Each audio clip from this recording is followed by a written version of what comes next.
Okay, welcome to my channel once again. I am Prince Eddie Canedit.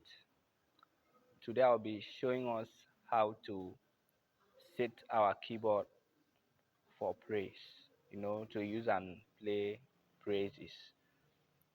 So I'll be showing us how I do set the keyboard, to have a wonderful sound for praises.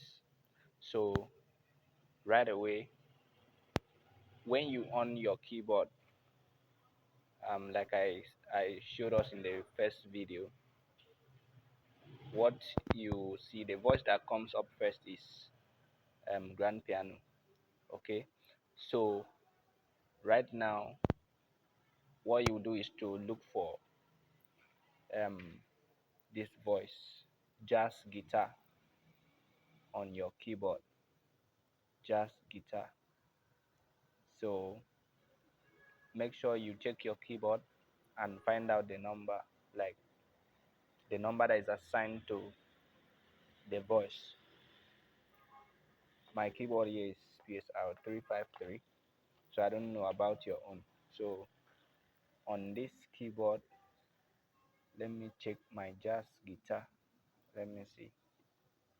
Okay, it is number 36, jazz guitar. So you look for this voice. So when you have pressed and jazz guitar is on your screen, so the next thing you have to do is to press your function button here. Press the function button and it will show this style volume. So just leave that one for now. Continue pressing the function button. Continue, continue, press the function button. Then the next thing that will show you is split point. So my split point here, I always leave it at 66, depending on how I want my, my bass to be, where I want it to stop. So I believe this one is the best because I'm playing key F. So I leave my split point here at 66. So the next thing is my split point is already at 66. So I'll just press the function button again to take me to the next thing. Make sure that this touch response is at soft. Okay, so the next thing is you keep on pressing and it takes me to m volume. Okay, so my m volume here, I will increase it to the highest, which is 127. So that's the highest, 127. So the next thing I'll do is to press the function button to move to the next thing, and it is m octave now. So m octave here will be -1. It is already -1. Just put it at -1. Let it be there. That's how I leave my own. So the next thing, I press the function button again, and it shows M chorus. This one is at 64. Okay, let me just leave it at 20. Yes, not really necessary. I won't really use it for now based on how this keyboard is, but just leave it at 20.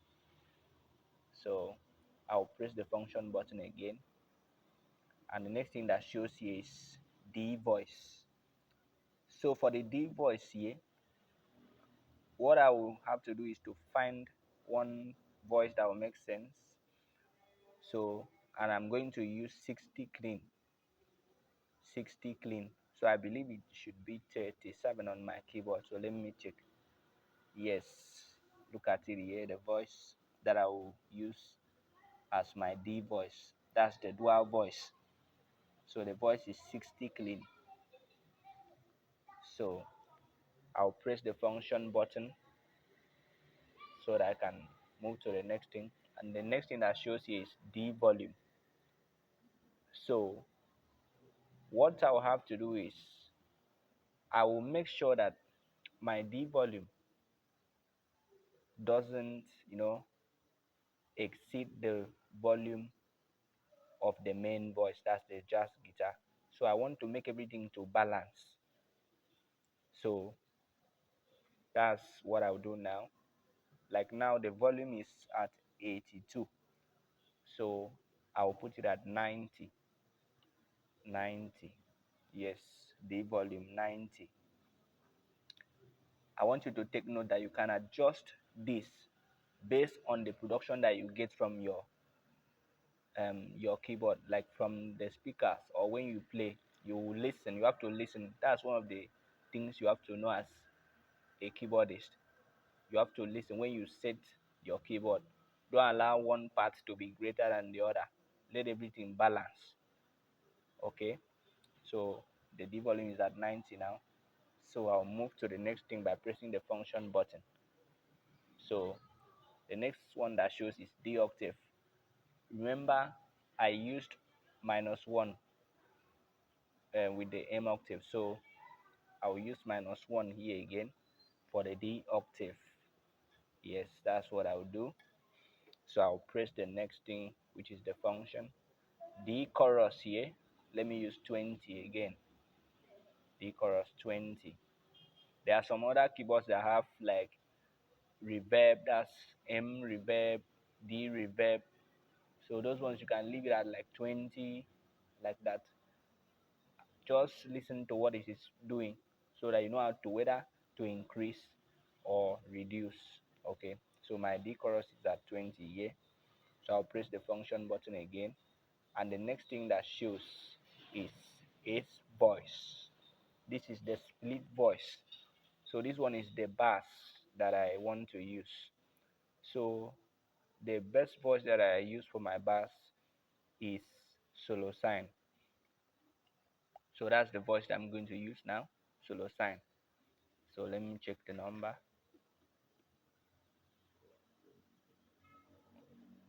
Okay, on this keyboard it is 438. So please make sure all these voices I'm showing you, check on your keyboard so that you know the numbers and you can apply them. So um, solo sign here is my ace voice. That's the voice that I'm going to use for the bass. Okay. So the next thing that I'm going to do is to press the function button. The next thing that shows here is volume. Okay. Right now, what I'm going to do, remember I said that you should make sure that everything balances together. So the next thing that I'm going to do is to increase my volume here. Let me increase it to like 100. Yes, let it be at 100.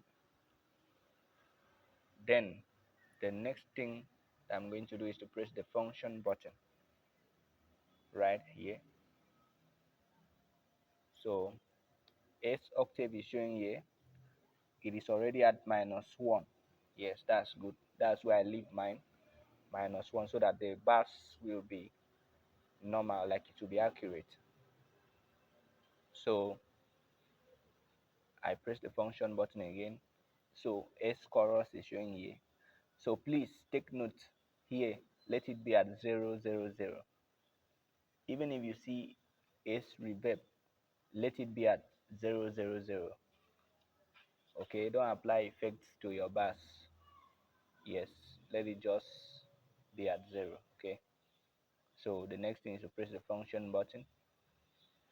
This reverb that is showing hall 2, you can keep it at hall 1 by pressing this minus. Okay, hall 1 is good. That's reverb. So the reverb level 64, let it be there. You can reduce it or increase, but don't increase though, let it be there. If you increase, that means you have to listen to how it is doing so that you know how to adjust it. So I like to keep it here 64. Then I'll press the function button. Chorus is showing chorus 2, so I keep it at 1.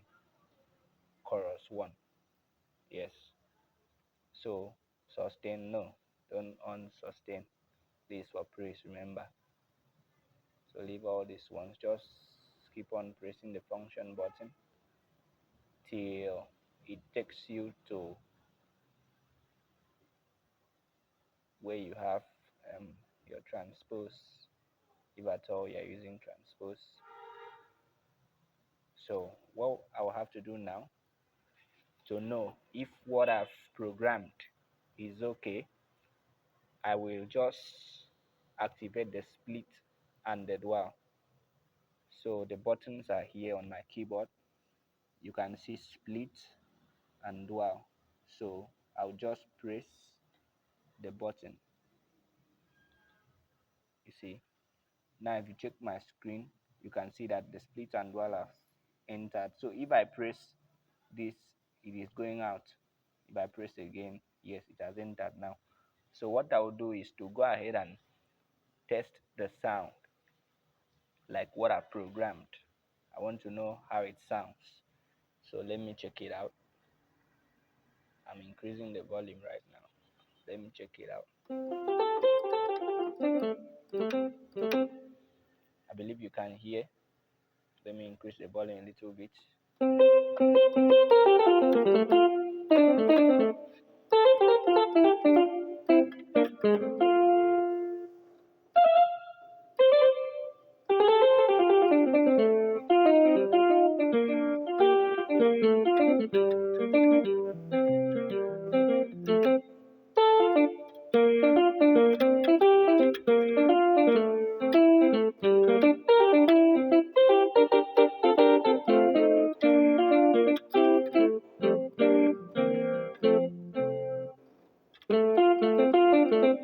Okay, that's for the right hand. That's my B voice and the main voice. That's how it is sounding. So let me hear the S voice.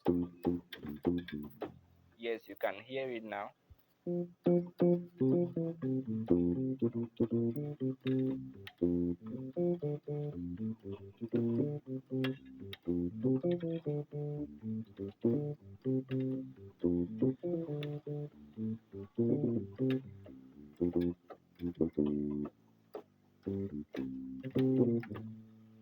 Yes, I believe you can hear how it is sounding now. I believe you can hear. It's sounding very good.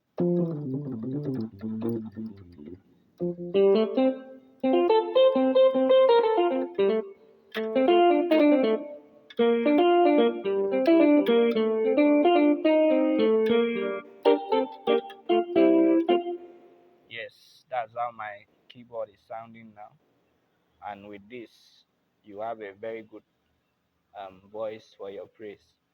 So one thing I want you to know is, as the thing is playing now, it might happen that if I plug the thing to my mixer, in church, and it like I want it to play on the speakers, the production that I will have is not like the same as it is playing here.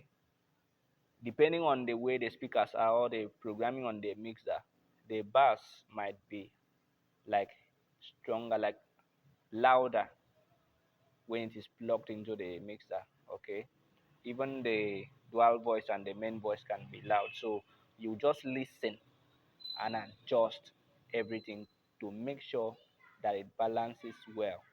Okay, so that's how you are going to do it. Thank you for watching. Please do well to subscribe to my channel, like this video, comment, share, and anticipate my next video, which is coming up soon. This is just part one of how to set your um, brace voice on the keyboard. So I'm going to do the part two shortly. Thank you.